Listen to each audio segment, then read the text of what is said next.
Bonjour à tous et bienvenue dans une autre vidéo sur l'histoire, la culture et la vision du monde africain. En soutenant cette chaîne, vous contribuez à la propagation de la véritable histoire africaine. Veuillez vous abonner, activer la cloche de notification et partager sur toutes vos plateformes de manière continue, sur vos statuts, stories et dans vos différents groupes WhatsApp et Facebook. Alors, aujourd'hui, nous allons nous pencher sur les Zoulous d'Afrique du Sud et des Açores. Avant de parler des Zoulous, il est important de comprendre le groupe plus large dont ils descendent, les Guni.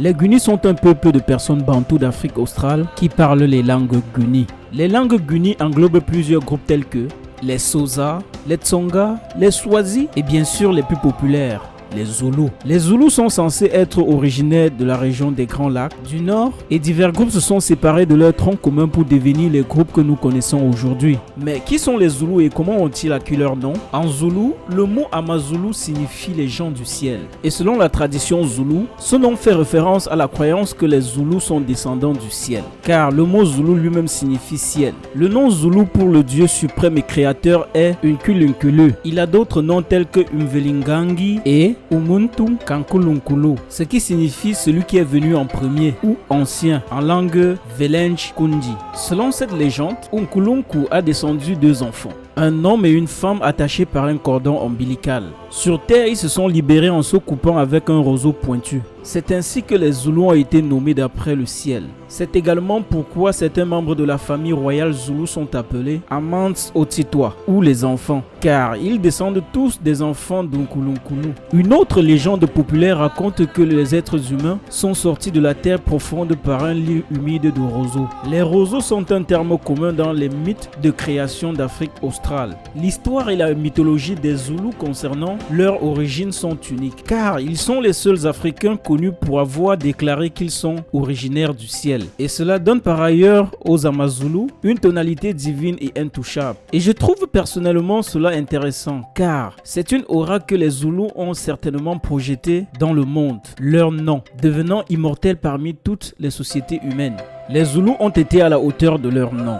Les Amazulu ont joué un rôle majeur dans l'histoire de l'Afrique australe au cours des 200 dernières années. Les Amazulu ont développé une langue distincte bien avant de forger une identité collective ou une structure politique centralisée. Ils sont montés au pouvoir sous leur leader Shaka au 19e siècle, mais peu de temps après que Shaka soit devenu leur leader en 1815, les Zoulous ont commencé une campagne de conquête et d'expansion qui a permis à l'incorporation de nombreux autres peuples. Shaka, un brillant chef militaire, a rapidement constitué une armée de plus de 40 000 soldats rigoureux entraînés. Il a également introduit plusieurs innovations militaires importantes telles que la courte lance de poignardage qui a donné aux troupes Zoulous un avantage distinct sur leurs adversaires en une période de seulement 10 ans. Shaka avait construit un royaume Zoulou qui englobait la majeure partie de la région connue sous le nom de province du Natal. Shaka revendiquait une autorité absolue sous son royaume.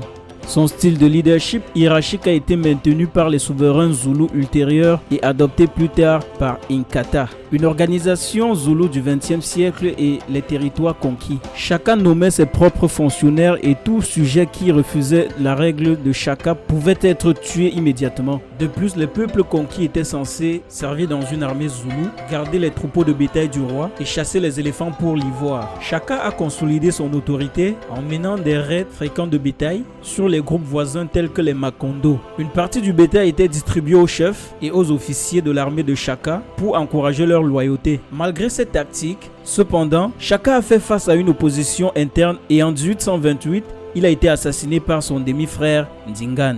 Bien que les Zoulous aient rendu des terres aux Afrikaners au milieu du 19e siècle, ils ne sont tombés sous la domination coloniale européenne qu'en 1883, lorsque le Zululand a été envahi par les troupes britanniques. Les Zoulous figurent parmi les artisans les plus habiles d'Afrique australe, en particulier dans la broderie des perles et le tissage de paniers. La poterie Zoulou comprend des contenants de formes variées toujours fabriqués aujourd'hui. Ces pots sont façonnés à la main à partir d'argile humide, décorés de motifs gravés, puis cuits dans des fours artisanaux.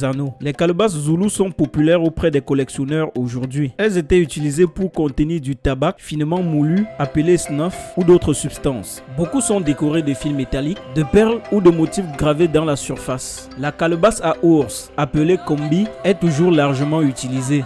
Les femmes zoulous continuent à utiliser des herbes sauvages pour tisser des paniers, des contenants alimentaires et des tapis. L'herbe est souvent colorée avec des teintures naturelles et tissée en de beaux designs. Beaucoup de ces arts traditionnels faits à la main sont maintenant produits en masse dans des usines et vendus partout dans le monde. Si vous avez aimé cette vidéo et souhaitez aider à la production, continuez à partager, à liker et à laisser un commentaire. Merci et à très bientôt sur Puissance Africaine.